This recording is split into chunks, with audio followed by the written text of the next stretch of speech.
All India मजलिस इत्तेहादुल मुस्लिमीन दिल्ली विधानसभा चुनाव में 10 से 12 सीटों पर चुनाव लड़ने की तैयारी में है।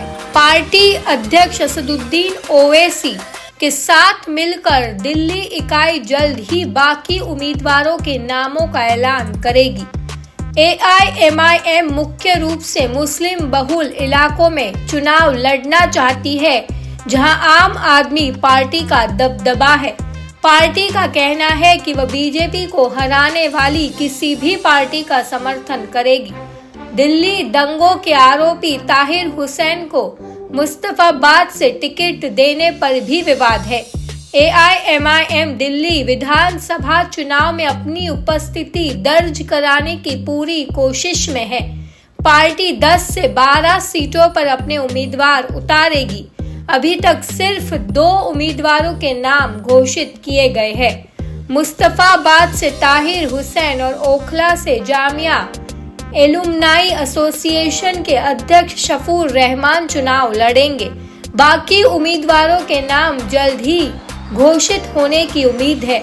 AIMIM अध्यक्ष और हैदराबाद के सांसद असदुद्दीन ओवैसी दिल्ली इकाई के साथ मिलकर उम्मीदवारों का चयन कर रहे हैं। AIMIM दिल्ली के मुस्लिम बहुल इलाकों पर चुनाव लड़ने पर जोर दे रही है। इनमें बाबरपुर, बल्ली मारान, चांदनी चौक, ओखला, जंगपुरा, सदर बाजार, मटिया महल, करावल नगर और सिलमपुर शामिल है।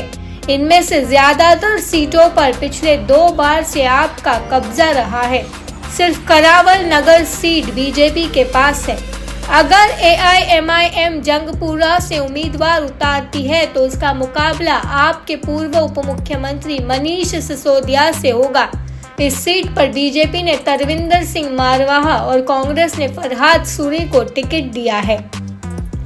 AIMIM दिल्ली प्रमुख शोएब जमाई ने कहा कि पार्टी किंग मेकर बन सकती है।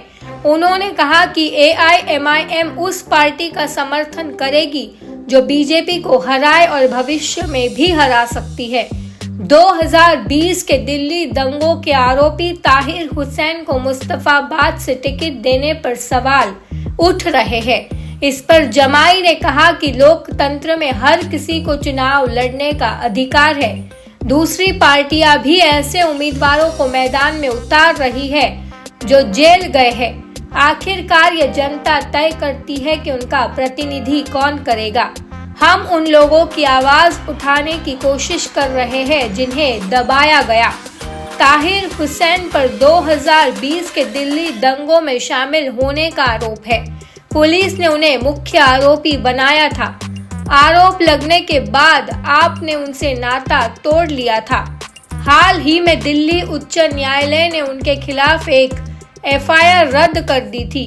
AIMIM ने पिछले नगर निगम चुनाव में उत्तर पूर्वी दिल्ली और मुस्लिम बहुल इलाके में कुछ वार्डों से चुनाव लड़ा था। ओवैसी ने दिल्ली में प्रचार भी किया था, लेकिन पार्टी को एक भी सीट नहीं मिली।